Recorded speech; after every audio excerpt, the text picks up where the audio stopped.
Hey, the Chiefs face the Texans on Sunday. Kansas City coming off that Thanksgiving loss to the Cowboys, now getting ready for a Houston team that's, don't look now, they're on a 4-game win streak. Here's Patrick Mahomes and DeMeco Ryans today. You're going to have to utilize everything, not just my legs. I mean, you got to utilize everything you have to go out there and win. I mean, this is a really good football team that's playing really good football right now and has a really good defense. And so we're going to have to throw it all out there and try to find a way to win. And this will be a big game for us to showcase who we are and who we think we can be moving on the rest of the season. Yeah, Patrick is still Patrick. He's call him Houdini. He finds a way to make plays all over the field. That's why this team, it's always been a threat. That's why their games are always close, because of Patrick and his capabilities of extending plays, and not just to run plays, not to run the football, but the way he extends plays, the way he finds his guys down the field. It's unique, right? There's not many guys in the league that can do it how Patrick does it. That's why he's a special player. Yeah, both the Chiefs and Texans on the outside of the AFC playoff picture entering their Sunday night meeting. Look at this, okay? Big game, huh? According to ESPN Analytics, Kansas City can see its chances to make the playoffs jump from 41% to 56% with the win, but they've dropped to 12% with a loss. Win. It is must win, right? Including the playoffs. Mahomes, 5-1 in his career against Houston, beat them twice last season. Dan, I mean, Phil just said it. This is must win for the Chiefs at this point. But let's zero in a little bit on the Texans, because they are on this 4-game win streak. What's changed for their offense specifically? It's the most improved offensive line in football, and it's the most improved offensive coordinator in football. Shout out to Nick Caley, his growth this season. We've talked for years, about 2 years, about how bad this offensive line has been in Houston and the impact on the quarterback. It looked like 2023 C.J. Stroud. The firmness in the middle of the pocket allows for what I would say one of his strengths is that react and reset, react and reset, react and reset. Ball over the middle of the field. Shotgun once again. Goes to the bottom, wants to throw the out route, not there. How firm is the pocket for him? Firm enough where he can hang, now climb on a huge third down. Nobody near him. Dump the ball off for a conversion. This was my favorite play. My favorite play of the game. This is vintage C.J. Stroud. Ball fake. I want to throw the in route right now at the bottom of the screen. It's not there. Middle linebacker's there. Reset to the top, but I got to have the pocket to do it, and then throw the ball to the out route right on the sideline. Beautiful. Woo. That is 2023. This offensive line was terrible last year. Look at the number difference, okay? At this point last year, 104 pressures and 164 pressures, 25 sacks. Right now, 106 pressures, so a little bit more than 50 less, 14 sacks. That's 11 less. That is huge by that center guard trio. Totally has changed. It's the most improved offensive line in football, and it's the most improved and developed offensive coordinator in the game right now. Wow. I agree.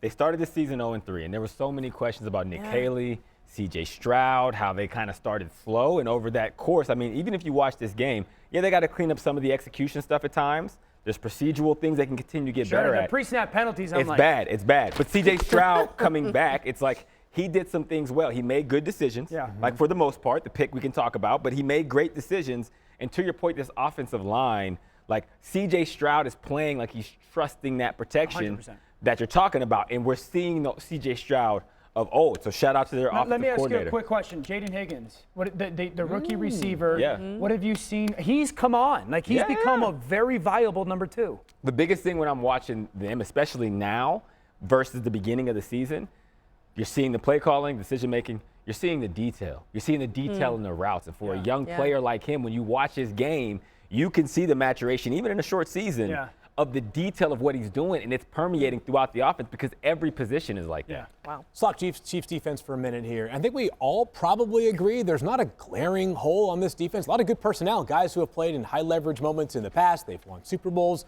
The Chiefs defense, though, this year is just missing the element of game-altering plays. You got to have negative plays in the NFL to have success defensively. The Chiefs, as you see there, 27th in terms of total sacks. Just 10 turnovers this season forced. 3 teams have fewer than Kansas City in the entire league this season. You can play really good defense for 85, 90% of the snaps in the NFL. If you don't have that handful of plays which puts the offense behind the sticks or gives the football back to your offense, it's going to be hard to win in the NFL. Reminder, the Chiefs have been in first place for like 10 straight years. You play a first place schedule. Their schedule every year is going to be difficult. And when you don't have these almost like easy button defensive plays where you hand the football back to Patrick, or next thing you know, it's 2nd and 19 as opposed to 2nd and 4, just hard for this defense to have the same level of impact as their personnel suggests it would have. And, we're giving credit to these Texans and their offense, but their defense is maybe – top 2 in the entire league? I mean, maybe one. They're so Denver, good. Philly, Houston, so again, that's what Patrick Mahomes and this offense is going to be up against. What can they try to do to make something happen in this game? Okay, so when I watch Houston's defense, one of the things that stands out is how fast they fill in the run game. Everybody's like downhill. Okay, so my initial inclination is always go, well, let me kill you and gut you in the play action pass. And then you watch them defend the play action pass, and you're like, how can you be so aggressive to the run, yet I can't take advantage of in the play action? They're so well coached and so smart. So I think one thing that has to be a big deal is they have to be willing to get the defense to run sideline to sideline. Their 4x1 stuff, kick the ball out to the perimeter. Hopefully make some tackles, make some missed tackles. The challenge is Houston tackles so well. All of Lebanon.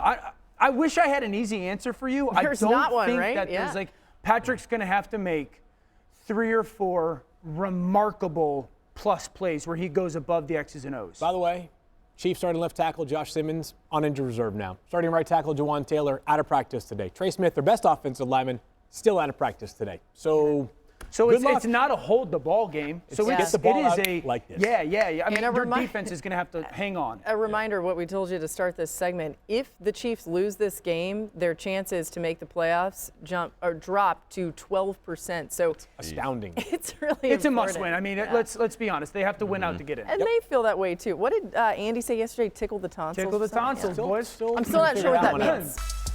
Some incredible catches this weekend, but just one element alone does not land you in the museum. That is Wide Out Wednesday. You know the routine: 3 plays, 1 player, 1 to improve, 1 to remove and get out of your game, and 1 to lose. A play that is so great, such a work of art, that we hang it in the museum. We start with Cincinnati Bengal wide receiver, my man Jamar Chase. We're going to go with our improve it first. You're going to have a 3x1 quick out, which is a 5-yard out from the number 3 position. Now, the thing that he has to improve here, it's a great route, but he has to identify man versus zone. He runs out of this when the expectation from Burrow is that he's going to curl up in that zone and he's going to dot him with the throw. That's something we can get better at. Next, it's going to remove. I'm going to remove this every time because it's what we call a loaf.